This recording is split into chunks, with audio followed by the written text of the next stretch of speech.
What's going on, guys? Today we're going to take a look at the MAFEX The Batman Robert Pattinson action figure. Let's get into it.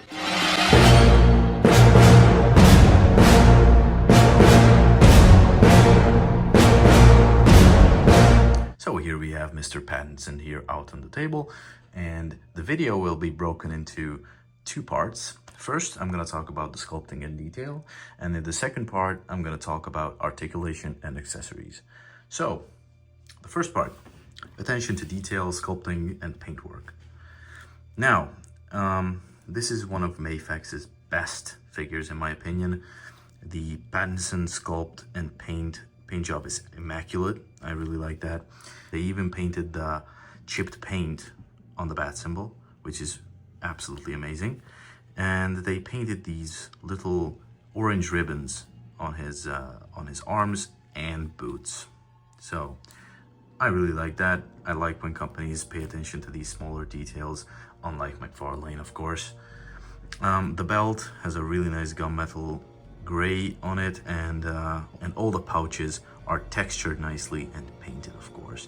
These buttons here are a nice silver. His belt buckle is gunmetal gray, so that is really nice. Onto the gauntlets. These little rods here are also painted in a very nice silver color. No complaints about that.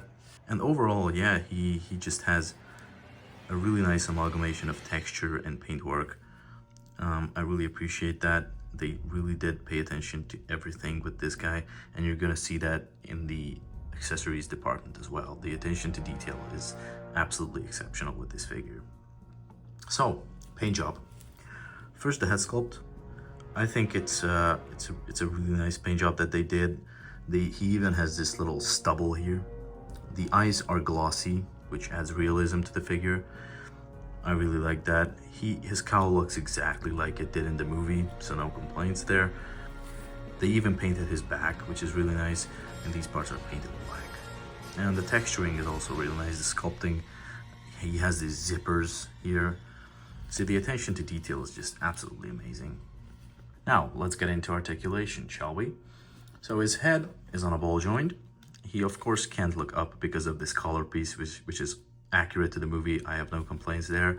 His neck is on a ball joint too, so he has a very nice range of motion. He can look down pretty far. I was really impressed by this, because this way you can recreate the poster shot of this figure where he's just looking down, he's menacing in the rain, you know. It's pretty cool. Now, the arms use a very interesting solution. The shoulder joint is broken up into two pieces. One is the normal standard shoulder joint, so he can go past 90, he can go 360, standard stuff. But the other piece is this altered butterfly joint, I would say, and this allows him to cross his arms even, which is incredible. You can pull off some exceptional poses with this. So I'm really happy that they decided to go this route and give us some real flexibility. That's really nice. His shoulder pads are on hinges, and they will not get in the way because of this solution.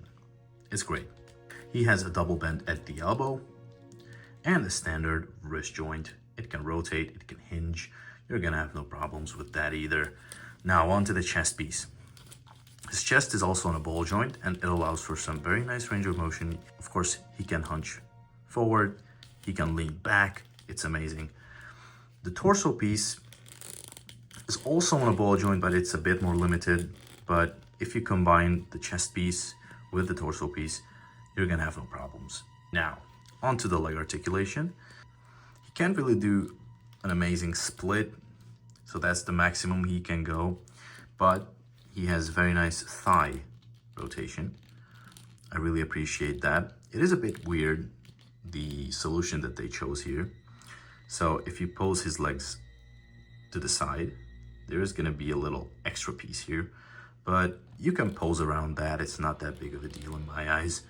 But yeah, just be wary of that. He has a double bend at the knees, and I find his ankle articulation a bit lackluster. His ankles are very tight, and you don't get that much range of motion, but he has toe articulation as well. So this is the maximum his feet can go down. This is the maximum they can go up, and you have a pretty limited ankle pivot, so this could have been better, but no biggie. And here we have all the accessories you'd ever need with this Pattinson Batman, and I'm gonna go through them one by one. So here you have the standard relaxed hands. Then you have hands where he's grabbing onto something with his fingers flaring out. Then you have the hands he uses to grab the wrist grapples. Then you have these grabbing hands, which you can use to make him grab the cowl that he comes with, the empty cowl. Then you have these hands for the flare that he comes with. These ones are for his normal grappling gun. This is here. These are for the removable chest piece batarang. And these ones are basically the same as the flare holding hand. The only difference is that he's got his pinky curl in. So yeah, I don't know what this is for exactly, but you can make him grab the flare with this one as well. Oh yeah, and of course he has these wrist grapples that he used in the GCPD scene in the movie. And what you want to do is take off his fist, take off the entirety of his gauntlet. It pops off really easily. Swap it out with the empty one and put the hands on. So here we have Batman holding his wrist grapple, and this is what I call accuracy. Like I live for these details, you know. His gauntlets now don't have that sculpt. It's just accurate, and you can have him, of course, grappling up just like this. It's awesome, man. You have his big grapple gun, and you have the satchel, which the grapple gun is stored in. You have an empty one for when he's using it, and you have one where the grapple gun is installed. Really nice attention to detail, and of course the texture and paintwork is exceptional. Find the hand that is not as wide as the other grappling gun holding hand, and you can fit this piece right in. Fits perfectly. So there you go. Take this off, which has the grappling gun installed, and if you have it in his hand, you just swap it out with the empty one, just like this. And yeah, that's just simple attention to detail. I really appreciate these things. So here we have the head selection. We have a Batman head with an angry faceplate. I don't really like this. I think it's a bit goofy. It's just not my cup of tea. And here we have a beautiful Robert Pattinson head sculpt with an alternate neck piece as well. Here we have this Robert Pattinson head sculpt where he just took off the mask, his eye makeup is still on, and his hair is all over the place. I really like that as well. And of course you have the empty cowl, and you can do a really cool pose where he just got back from patrol. You use this Robert Pattinson head sculpt, and he's holding his empty cowl in his hands. It's amazing. He also has the empty chest piece and the chest piece batarang that he used in the movie as a bat knife.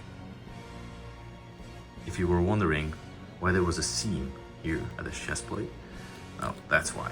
Because you can pop this thing off. You pop in the empty chest piece, and you can have him hold his chest batarang, chest knife, because it was a knife in the movie. He has these gauntlets which don't have the wrist grapples sculpted onto them. So if you are using those accessories, then you can swap out the gauntlets. So as I compare the two, you can see he has the grapple ones installed on the figure, and I have the empty ones here on the right. So yeah. Then you have this flare, which he used at the end of the movie to guide the people out of the water. So yeah, basically everything you need is here. Now he does come with a stand, but unfortunately I've got my SHF Amazing Spider-Man posed up with the stand, so I can't show that to you, but here it is. Now he also comes with these extra pieces, but I rarely use these, so I don't bother with these guys. Now, one thing I haven't talked about is the cape, so I'm gonna circle back there. His cape is wired, so it's very posable, and it's made of pleather, so I don't know how will it stand the test of time, but I guess we'll see. But it is posable, it's very nice. You can pull off some dynamic poses with this cape. I always appreciate a wired cape. He even has wires in the middle, so there's really no limits to how you can pose his cape. It's really nice. Look at that. I'm gonna show some very awesome poses with this guy, so stay tuned because I love posing this guy. He's amazing. He's got sculpt, paint, detail, accuracy, and articulation. It's just an amazing figure. So yeah, this was my review. Hope you enjoyed it, and I'm gonna take some pictures of this guy. So stay tuned. See you guys next time.